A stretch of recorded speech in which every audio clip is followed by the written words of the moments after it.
میرے اخلاق کا سب سے زیادہ حقدار کون ہے، کس سے میں سب سے زیادہ اچھے اخلاق سے بات کروں؟ تو ہمارے نبی نے کیا فرمایا؟ مشہور حدیث ہے، صحیح حدیث ہے، امک، سب سے زیادہ تمہارے اچھے اخلاق کا مستحق کون ہے؟ ماں۔ وہاں نبی نے باپ کا تذکرہ نہیں کیا، یہاں کس کو مقدم رکھا جا رہا ہے؟ ماں کو۔ پھر نبی نے دوبارہ، ان صحابی نے دوبارہ پوچھا ثم من، یا رسول اللہ ماں کے بعد میرے اچھے اخلاق کا سب سے زیادہ مستحق کون ہے؟ آپ نے فرمایا امک۔ دوبارہ کون؟ ماں۔ پھر صحابی نے پوچھا ثم من، یا رسول اللہ تیسرے نمبر پہ، یعنی پھر سب سے زیادہ میرے اچھے اخلاق کا حقدار کون ہے؟ آپ نے فرمایا امک۔ تیسرے نمبر پہ بھی کون ہے؟ ماں۔ پھر صحابی نے پوچھا ثم من، پھر کون؟ آپ نے فرمایا باپ۔ تو اچھے اخلاق میں ماں کا حق باپ سے 3 گنا زیادہ۔ یہ بالکل، یہ ماں کو اللہ نے رائٹ دیا، یہ والا رائٹ باپ کو نہیں دیا۔ اس حدیث کا مطلب کیا ہے؟ جب آپ اچھے اخلاق سے بات کریں، میں اس کی آسان مثال سے سمجھاتا ہوں کہ آپ جب کسی سے اچھے اخلاق سے بات کرتے ہیں تو لوگ کہتے ہیں نا اپنے کلام میں شکر گھولو، میٹھا کلام کرو، یہ کہتے ہیں کہ نہیں کرتے؟ تو جتنی مٹھاس باپ کی سے بات کرتے ہوئے آپ کی زبان میں ہونی چاہیے، جب ماں سے بات کریں تو وہ مٹھاس 3 گنا زیادہ ہونی چاہیے۔ اتنے نرم لہجے میں ماں سے بات کرو، بالکل ایسے جیسے میٹھے بن جاؤ۔ آج کل تو ہے ہی نہیں نا، نہ ماں سے تمیز سے بات، نہ باپ سے تمیز سے بات۔ تو ایسے ماں سے نرم لہجے میں بات کرو، اور باپ سے بھی نرم لہجے میں۔ لیکن ماں سے جب بات کرو گے تو اپنے کلام میں 3 چمچے چینی گھولنی ہے، ابا سے بات کرو گے تو 1 چمچہ بھی چلے گا، چینی کا 1 چمچہ بھی چلے گا، اور گرل فرینڈ سے بات کرو گے تو زہر گھول کے بات کرو، اس سے اخلاق ہے ہی نہیں، اس میں اخلاق ہونے نہیں چاہیے۔ یہ ہے گرل فرینڈ سے بات کرنے کا اسلامی طریقہ، ٹھیک ہے نا؟ بدتمیزی سے بات کرو اس۔ لیکن یہ حسن اخلاق میں ماں کا حق ہے، اطاعت میں نہیں ہے، اطاعت میں نہیں ہے۔ فقہا لکھتے ہیں کہ ماں اور باپ کی بات میں جب ٹکراؤ ہو، جب تک ٹکراؤ نہیں ہے تو ماں کی بھی مانو، باپ کی بھی مانو۔ لیکن باپ ایک بات کا آرڈر کر رہا ہے، ماں اس کے اگینسٹ جا رہی ہے، پھر اطاعت میں کس کا حق زیادہ ہے؟ باپ کا حق زیادہ ہے۔ سمجھتے ہو کہ نہیں سمجھتے؟ کیونکہ سربراہ اللہ نے کس کو بنایا ہے؟ باپ کو بنایا ہے۔ یہاں بھی ماؤں کی چل رہی ہوتی ہے، امی کچھ اور کہہ رہی ہے، ابا کچھ اور کہہ رہے ہیں، تو پھر کس کی مانے؟ بھائی آپ کی امی کو اجازت ہی نہیں ہے کہ آپ کے باپ کی مرضی کے خلاف آپ کو آرڈر دے وہ، کیونکہ وہ بھی سربراہی میں ہے باپ کی، آپ کے باپ کی سربراہی میں وہ۔ جیسے رعایا کو اجازت نہیں ہوتی کہ حکومت ایک قانون بنائے، ایک آرڈر دے اور رعایا اس کے خلاف چلے، تو گھر بھی ایک اسٹیٹ ہے، ریاست ہے، تو گھر کے اندر جو رہنے والی پبلک ہے، عوام ہے، آپ کی اماں سمیت، ان کو اجازت نہیں ہے کہ سربراہ جس کو اللہ نے صدر مملکت بنا دیا گھر کا، چاہے وہ 1 کمرے کا گھر ہی کیوں نہ ہو، تو اماں کو اجازت نہیں ہے کہ صدر مملکت کے خلاف، جمشید کے خلاف کوئی بات کریں وہ۔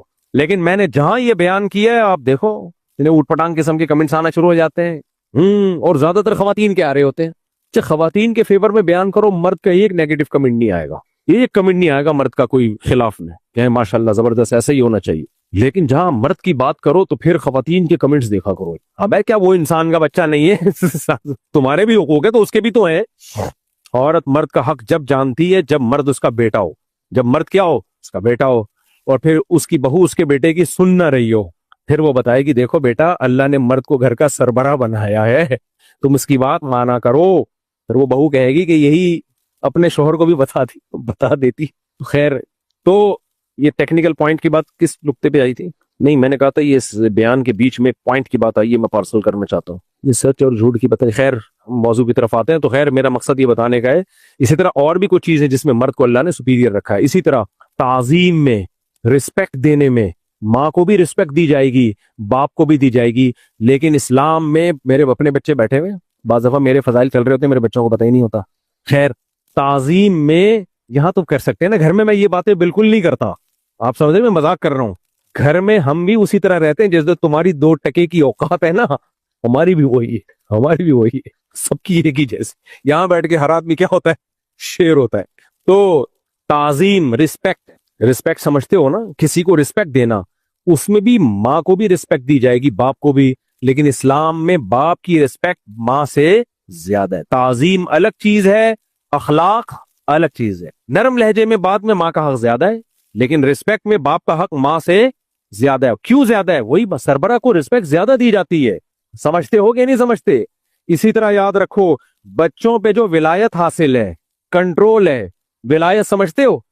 تعلیم اور تربیت، اسی طرح ان کی شادی، خاص طور پہ بیٹی کی، تو اس میں بھی شریعت نے ماں کے بجائے ولی کس کو بنایا ہے؟